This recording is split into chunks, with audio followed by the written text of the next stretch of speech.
Jangan ya, sudah ya. Tidak. Bye-bye, bilang bye-bye. Ya ampun, lucu banget. Ya, berkembangnya media sosial dewasa ini tentu saja memberikan kita pilihan untuk mengekspresikan diri dengan berbagai macam cara. Salah satunya misalnya seperti ini, dengan menggunakan filter di berbagai macam platform media sosial. Semua kalangan, anak-anak, dewasa, bahkan orang tua turut pula memanfaatkan teknologi ini untuk bermain bersama dengan buah hati mereka. Tapi bagi Anda parents, Anda tetap harus bijak ya, bermain filter dengan buah hati. Karena alih-alih bisa menciptakan memori yang menyenangkan, salah memilih filter bisa berdampak buruk terhadap psikologis anak di masa yang akan datang.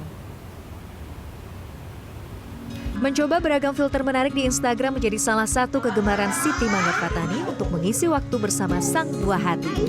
Beragam filter mulai dari yang lucu, cantik, bahkan aneh, kerap kali ia coba untuk melihat reaksi si kecil.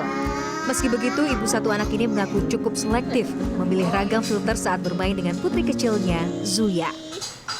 Tapi memang ada beberapa juga filter yang bikin misalnya matanya jadi merah, atau ada darahnya, atau ada perubahan jadi binatang gitu kan. Nah itu tuh yang sebenarnya aku hindari, karena pernah juga dicoba misalnya kayak matanya jadi merah, terus mungkin karena anakku udah 1 tahun lebih, udah mau 2 tahun, dia tuh udah mulai punya rasa takut. Jadi kalau misalnya dia udah mulai merasa takut, misalnya dia udah bisa bilang takut gitu, nah itu nggak aku paksain lagi. Bagi Manggar, filter di berbagai platform media sosial tak hanya berfungsi sebagai hiburan semata. Media sosial juga berperan penting menciptakan memori yang menyenangkan antara orang tua dan anak. Media sosial jangan sampai menunjukkan anak menderita atau anak sampai nangis-nangis terus kita rekam gitu loh. Itu takutnya nanti kalau dia udah besar terus dia melihat itu lagi tuh ngerasa kayak sama orang tuanya dikerjain atau dibully gitu. Jadi ya berusaha untuk nunjukin yang baik-baik aja sih di media sosial gitu. Tentu saja tidak semua orang tua berpikir yang sama. Banyak sekali kita jumpai reaksi anak-anak yang menangis bahkan histeris saat bermain filter bersama orang tua mereka.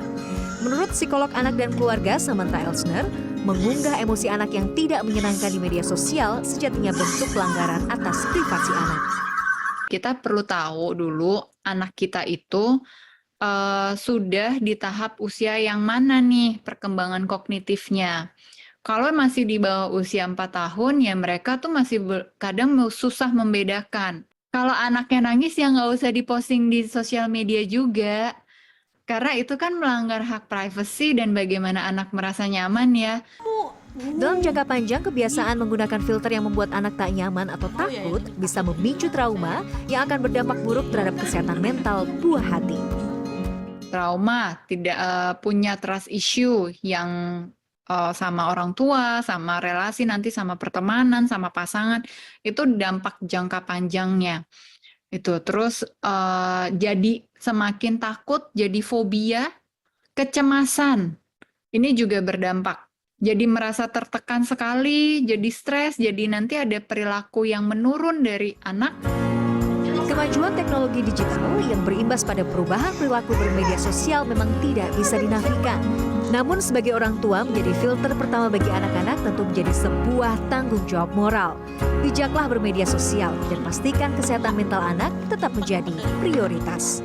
Nadia Rahma, Denny Irfan, Jakarta.